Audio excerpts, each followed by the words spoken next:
On today's episode, we are looking at the finances of a 30-year-old man.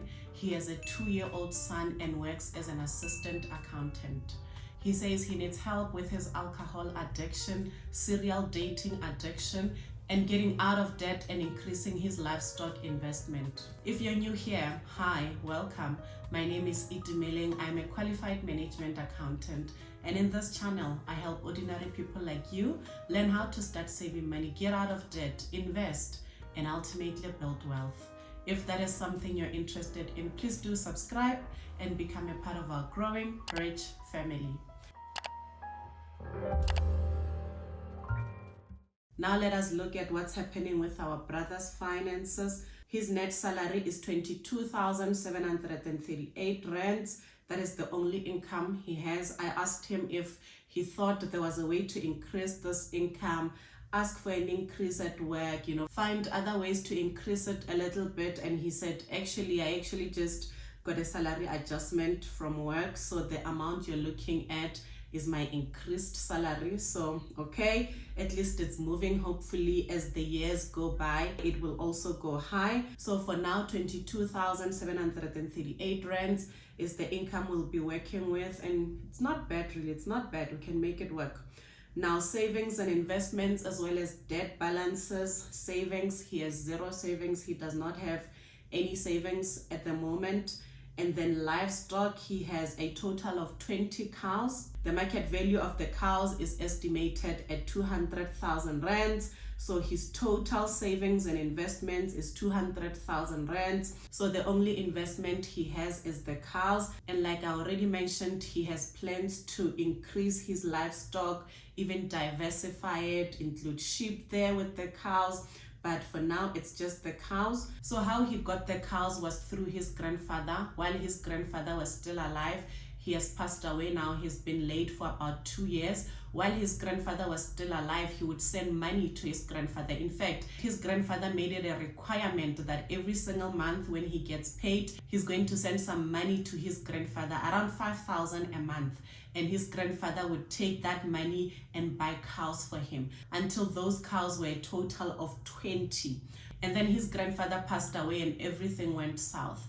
Now he took the 5,000 rands that he was sending to his grandfather and he's putting it towards alcohol and multiple girls. And now he says he feels like he's addicted to alcohol. He feels like he's addicted to dating, and he feels bad that he's not able to continue investing in livestock the way that his grandfather taught him. And he wants to break that cycle of drinking too much, dating a lot of girls, and then get back into investing in livestock and goats and sheep and other things. So that's all good that he's been having moments of reflection and he's not happy with where he is, and he has a clear plan of where he would like to be, which is having lots of livestock and different ones, even adding chickens in the mix and other things, especially because where he comes from back at home, he says they have an abundance of land and water, so the livestock is really thriving. So I think that would be great for him to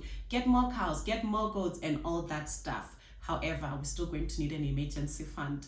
As much as a cow can easily be sold and converted to cash, we would like to see our own cash that we have just immediately, that we wouldn't need to go and sell a cow and then it does not sell as fast as we would like because, we have an emergency right now. So emergency fund, you guys already know, he will have to start with an emergency fund and also diversify the investments. We're not just going to have animals for investments. As much as that is a good investment to have, we need to throw in shares in there, tax-free savings account, retirement annuities, and all sorts of investment tools. Because if we just go and we put all our money towards goats and cows, the danger is if they become extinct. Why would they become extinct? The danger is if we take all our money, we put it towards cows and goats and sheep and all those animals. If something happens to animals and there's something wrong or bad, a high risk arises that's attached to owning the livestock. For example, floods, worst case scenario, floods can come and sweep all your livestock, and then what? You have nothing else to fall back on. So with any form of investment, just not with the cows and the sheep only, with any form of investment, you want to make sure that your money is spread through different things. Different animals is good, but it must also be different instruments. That is going to help diversify and reduce your risk. So that's what he'll have to do to his savings and investments to make sure that risk is minimized and returns are maximized. Now let's look at his debt balances. Mr. Price account is 4,295 rands. Jet account 6,043 rands. So these clothing accounts he says he uses for himself and his son. And then he has a Standard Bank credit card, 20,000 rands. Absa credit card, 6,000 rands. Nedbank credit card, 5,000 rands. Capitec credit card, 20,000 rands. That is all the banks of South Africa. He has gone through all of them. He says, well, the credit cards he uses to spoil his countless girlfriends, buy lots of alcohol, as well as buy some things that his mom asks for. I said, okay, break it down for me. Let's start with the alcohol. He says he's just been drinking out of control, day and night, drinking and driving, just out of control drinking ever since his grandfather passed. Okay, that one is noted. Let's talk about the girlfriends. How many are they? He says, I don't know. I'm really not sure. I don't want to lie. It's so many of them. Sometimes I only remember someone when their message pops up and they say, when are you going to see me? And then I'm like, oh, you're part of the crew. Okay, let me check my calendar. He says it's that bad. He said something weird. He said he feels like he attracts girls. So many girls, you attract a lot of them that, they can't be numbered.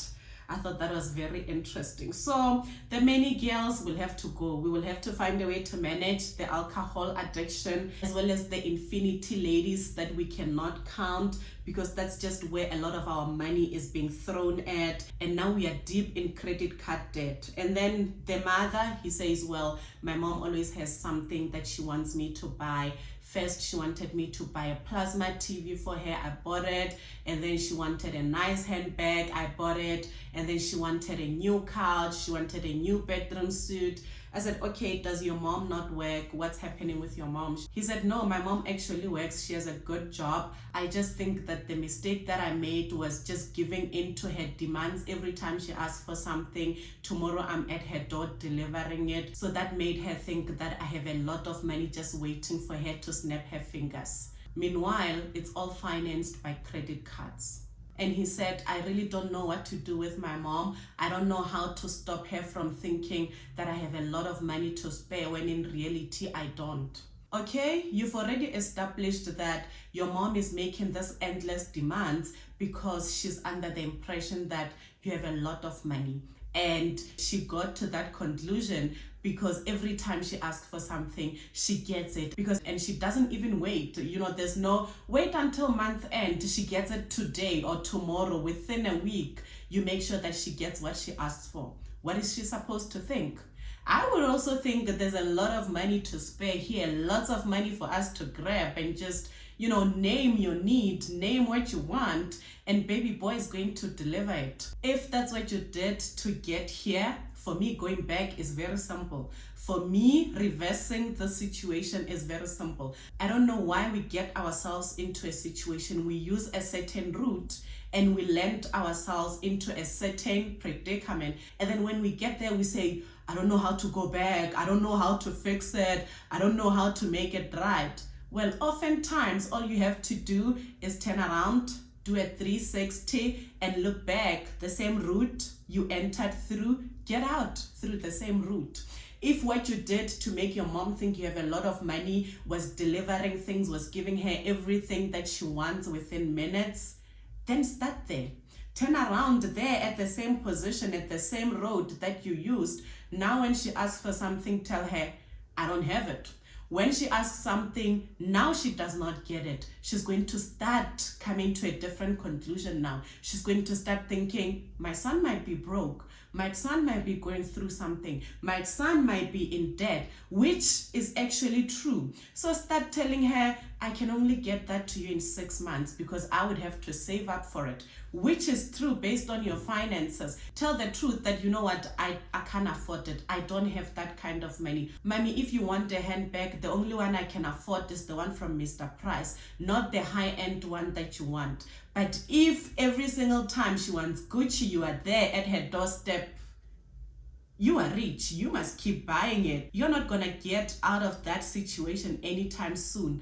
The only way to get out is to turn around the situation. Stop giving her things immediately when she asks. And if she asks for something that you would really like to give her, let her wait 2 months, let her wait 3 months, so that she can see that we don't have money like that. We have to budget, we have to plan, we have to put money aside before it can get to you, okay? And then he has a car for himself, 159,189 rands.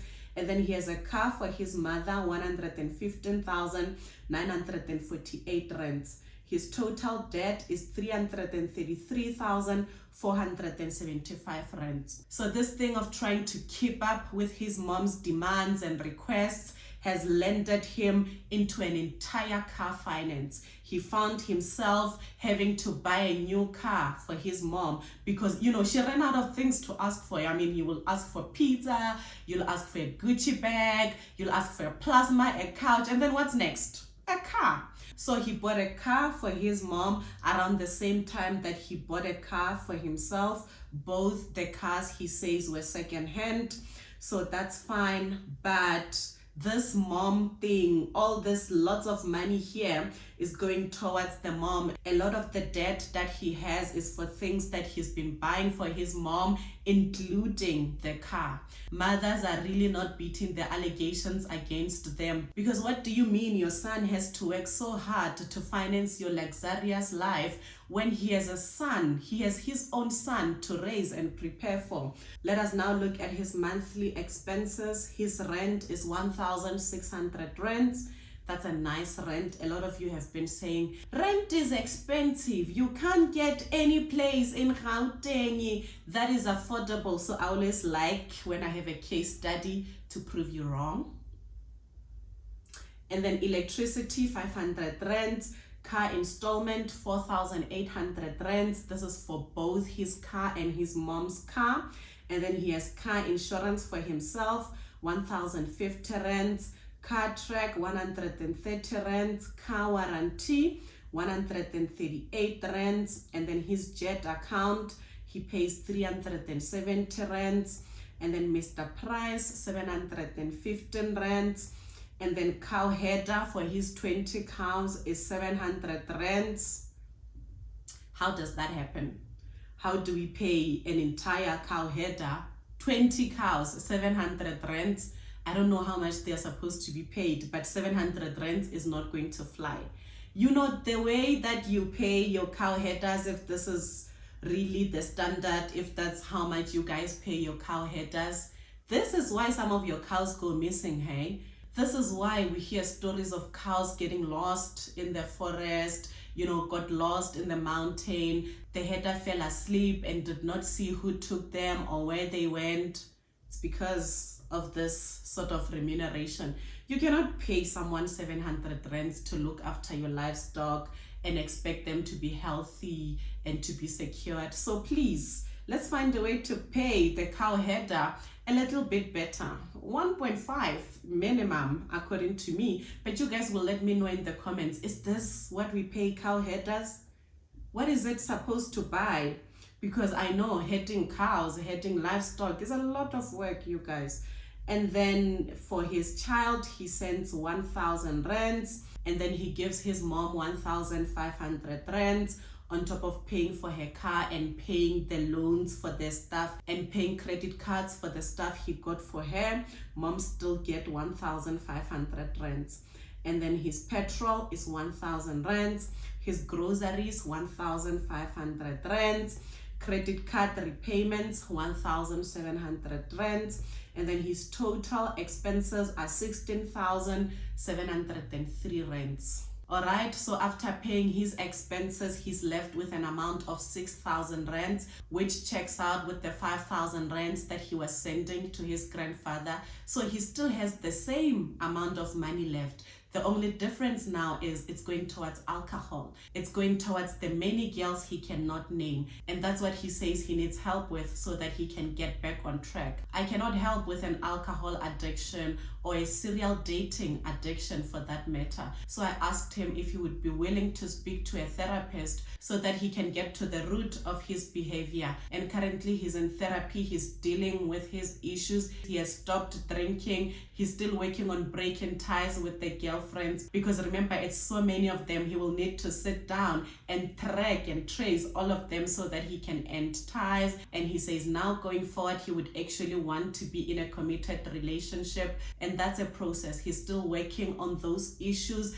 But once all that is done, hopefully now the 6,000 rands can go towards an emergency fund like I advised, go towards the sheep, go towards shares and other investment instruments. In the meantime, while he recovers from his addictions, he's been getting in contact with people that he can buy cows from and other livestock from, so that once he's ready to increase his investments and buy more cows, buy more sheep, he knows exactly where to go. That's after he gets the emergency fund fully funded, by the way. And with the portion of the 6,000 rands, before we go to investing the cows, the shares, the tax-free savings, we are going to tackle the credit card debts, get those out of the way, and maybe just be left with the 2 cars because the interest is not as crazy as on the credit cards. And then after that, we can look into increasing our cows, our goats, and other investments. Another thing that I noticed is he does not have funeral cover. He does not have life cover, yet he has a son. So he set those up immediately as we speak. Currently, he should have funeral cover and life cover in place. And then we are just going to let the therapy process take its course. And hopefully he can bounce back from this and build wealth for himself and his son. That is all I had for you today. I hope you found value in this episode. If there's any words of encouragement you have for our brother, any extra advice you have for him, please leave a comment. He will be going through your comments. I will see you guys in the next video. Until then, I hope you have a rich day.